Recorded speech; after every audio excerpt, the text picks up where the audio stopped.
The second book of Samuel, otherwise called the second book of the Kings. Chapter 19. And it was told Joab, Behold, the king weepeth and mourneth for Absalom. And the victory that day was turned into mourning unto all the people, for the people heard say that day how the king was grieved for his son. And the people gat them by stealth that day into the city, as people being ashamed steal away when they flee in battle. But the king covered his face, and the king cried with a loud voice, O my son Absalom, O Absalom, my son, my son. And Joab came into the house to the king and said, Thou hast shamed this day the faces of all thy servants which this day have saved thy life, and the lives of thy sons and of thy daughters, and the lives of thy wives, and the lives of thy concubines, in that thou lovest thine enemies, and hatest thy friends. For thou hast declared this day that thou regardest neither princes nor servants. For this day I perceive that if Absalom had lived, and all we had died this day, then it had pleased thee well.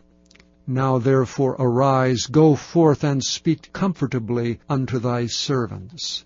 For I swear by the Lord, if thou go not forth, there will not tarry one with thee this night, and that will be worse unto thee than all the evil that befell thee from thy youth until now. Then the king arose and sat in the gate. And they told unto all the people, saying, Behold, the king doth sit in the gate. And all the people came before the king, for Israel had fled every man to his tent. And all the people were at strife throughout all the tribes of Israel, saying, The king saved us out of the hand of our enemies, and he delivered us out of the hand of the Philistines, and now he is fled out of the land for Absalom. And Absalom, whom we anointed over us, is dead in battle. Now therefore, why speak ye not a word of bringing the king back? And King David sent to Zadok and to Abiathar the priest, saying, Speak unto the elders of Judah, saying, Why are ye the last to bring the king back to his house, seeing the speech of all Israel is come to the king, even to his house? Ye are my brethren, ye are my bones and flesh. Wherefore then are ye the last to bring back the king? And say ye to Amasa, Art thou not of my bone and of my flesh? God do so to me, and more also, if thou be not captain of the host before me continually in the room of Joab. And he bowed the heart of all the men of Judah, even as the heart of one man, so that they sent this word unto the king, Return thou and all thy servants. So the king returned and came to Jordan, and Judah came to Gilgal to go to meet the king, to conduct the king over Jordan. And Shimei the son of Gera, a Benjamite, which was of Bahurim, hasted and came down with the men of Judah to meet King David. And there were 1,000 men of Benjamin with him, and Ziba, the servant of the house of Saul, and his 15 sons and his 20 servants with him, and they went over Jordan before the king. And there went over a ferry boat to carry over the king's household, and to do what he thought good.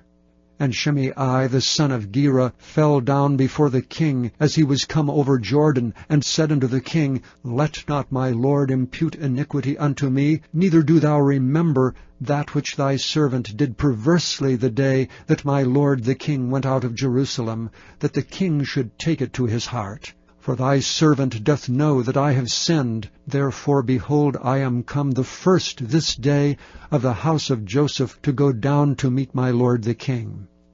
But Abishai the son of Zeruiah answered and said, Shall not Shimei be put to death for this, because he cursed the Lord's anointed? And David said, What have I to do with you, ye sons of Zeruiah, that ye should this day be adversaries unto me? Shall there any man be put to death this day in Israel? For do not I know that I am this day king over Israel? Therefore the king said unto Shimei, Thou shalt not die. And the king sware unto him. And Mephibosheth, the son of Saul, came down to meet the king, and had neither dressed his feet, nor trimmed his beard, nor washed his clothes, from the day the king departed until the day he came again in peace. And it came to pass, when he was come to Jerusalem to meet the king, that the king said unto him, Wherefore wentest not thou with me, Mephibosheth?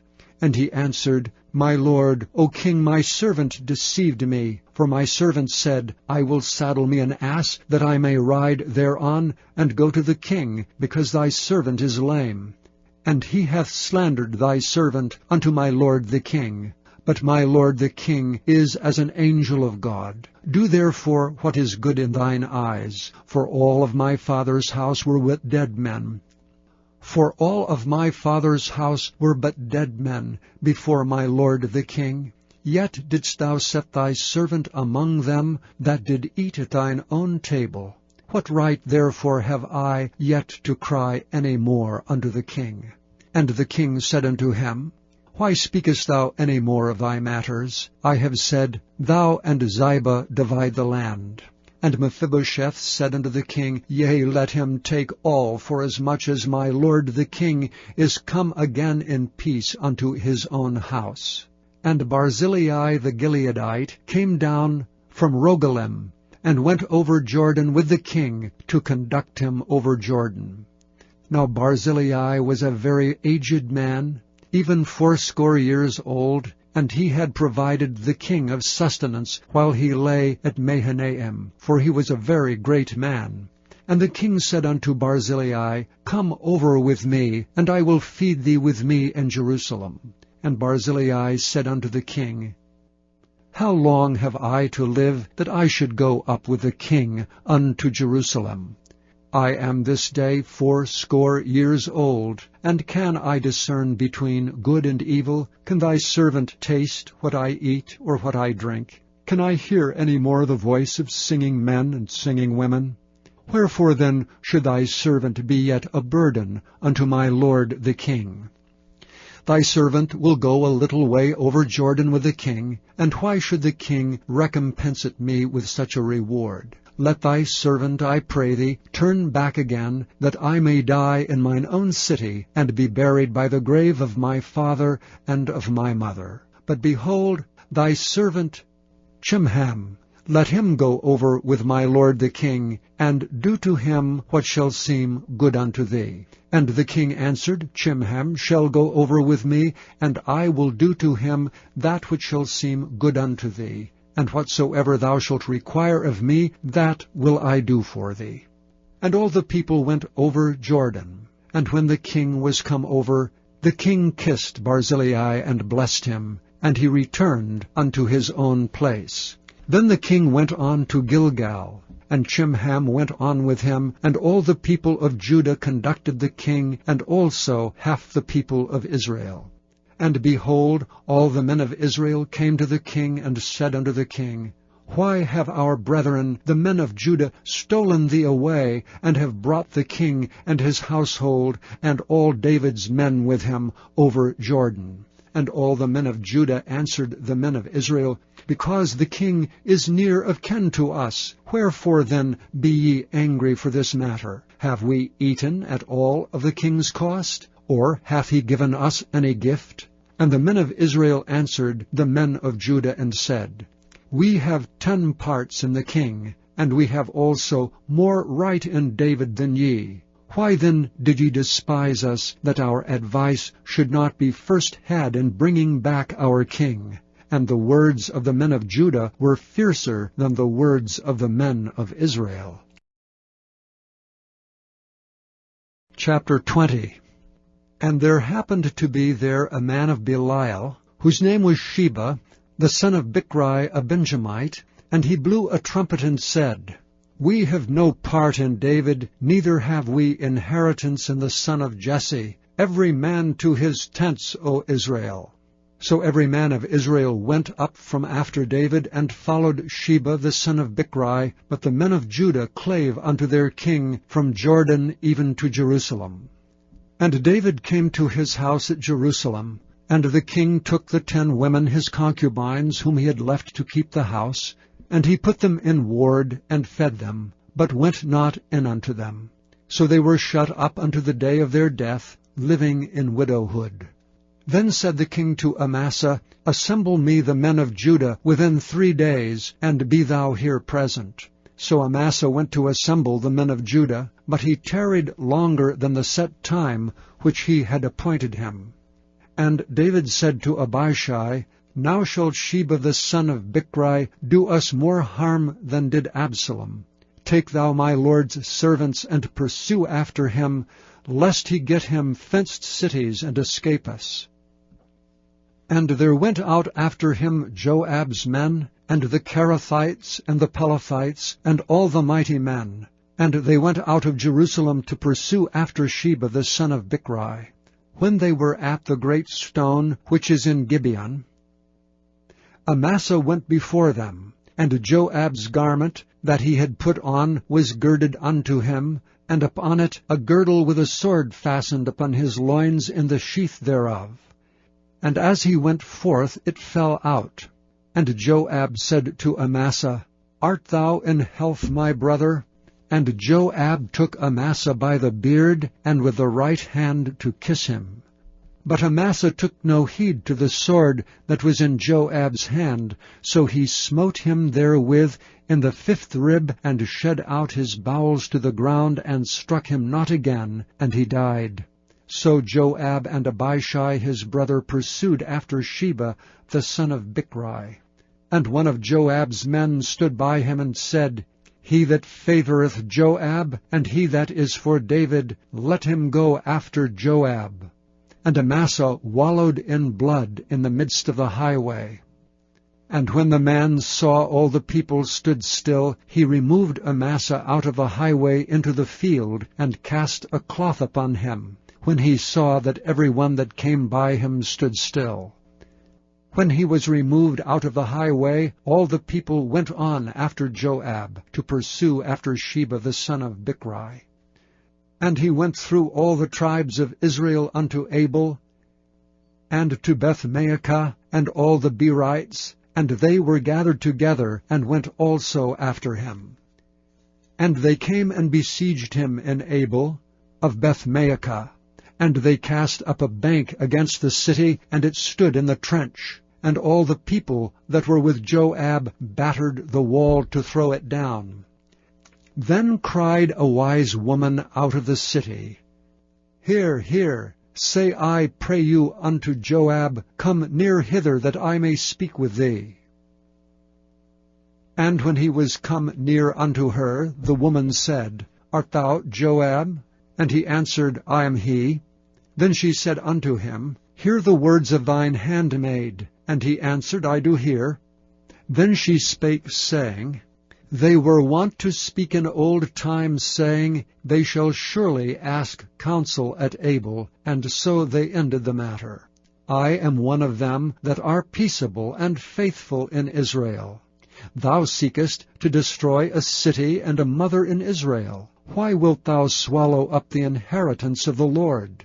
And Joab answered and said, Far be it from me, that I should swallow up or destroy. The matter is not so, but a man of Mount Ephraim, Sheba the son of Bichri by name, hath lifted up his hand against the king, even against David.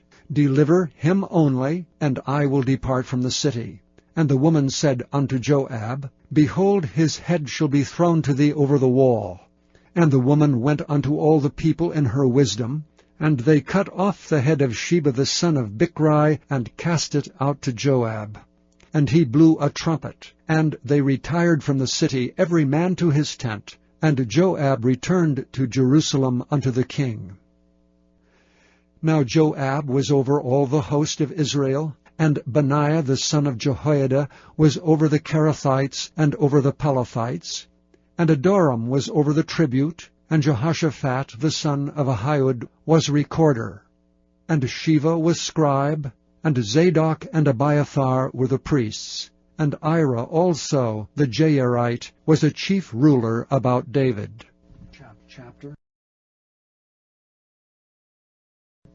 Chapter 21. Then there was a famine in the days of David 3 years, year after year. And David inquired of the Lord, and the Lord answered, It is for Saul, and for his bloody house, because he slew the Gibeonites. And the king called the Gibeonites, and said unto them, Now the Gibeonites were not of the children of Israel, but of the remnant of the Amorites, and the children of Israel had sworn unto them. And Saul sought to slay them in his zeal to the children of Israel and Judah. Wherefore David said unto the Gibeonites, What shall I do for you? And wherewith shall I make the atonement, that ye may bless the inheritance of the Lord? And the Gibeonites said unto him, We will have no silver nor gold of Saul, nor of his house, neither for us shalt thou kill any man in Israel. And he said, What ye shall say, that will I do for you. And they answered the king, The man that consumed us, and that devised against us that we should be destroyed from remaining in any of the coasts of Israel, let 7 men of his sons be delivered unto us, and we will hang them up unto the Lord in Gibeah of Saul, whom the Lord did choose. And the king said, I will give them. But the king spared Mephibosheth the son of Jonathan the son of Saul, because of the Lord's oath that was between them, between David and Jonathan the son of Saul. The daughter of Aiah, whom she bare unto Saul, Armoni and Mephibosheth, and the 5 sons of Michal, the daughter of Saul, whom she brought up for Adriel the son of Barzillai, the Maholathite, and he delivered them unto the hands of the Gibeonites, and they hanged them in the hill before the Lord. And they fell all 7 together, and were put to death in the days of harvest, in the first days in the beginning of barley harvest. And Rizpah, the daughter of Aiah, took sackcloth, and spread it for her upon the rock, from the beginning of harvest until water dropped upon them out of heaven, and suffered neither the birds of the air to rest on them by day, nor the beasts of the field by night. What Rizpah the daughter of Aiah the concubine of Saul had done. And David went and took the bones of Saul, and the bones of Jonathan his son from the men of Jabesh-Gilead, which had stolen them from the street of Bethshan, where the Philistines had hanged them, when the Philistines had slain Saul in Gibeah. And he brought up from thence the bones of Saul, and the bones of Jonathan his son, and they gathered the bones of them that were hanged.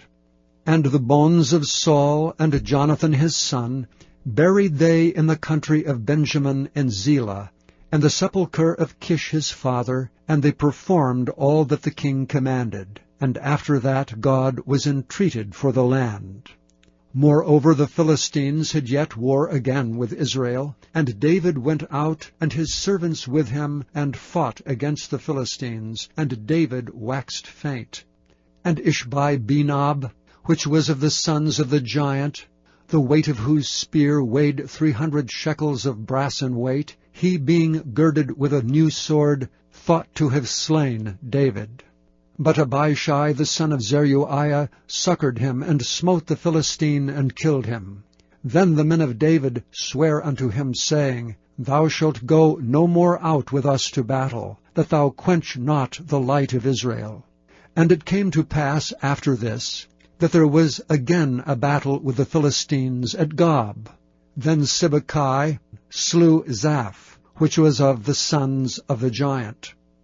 And there was again a battle in Gob with the Philistines, where Elhanan the son of Jaareh-Oregim, a Bethlehemite, slew the brother of Goliath the Gittite, the staff of whose spear was like a weaver's beam. And there was yet a battle in Gath, where was a man of great stature, that had on every hand 6 fingers, and on every foot 6 toes, 24 in number. And he also was born to the giant. And when he defied Israel, Jonathan the son of Shimeah, the brother of David, slew him. These 4 were born to the giant in Gath, and fell by the hand of David, and by the hand of his servants.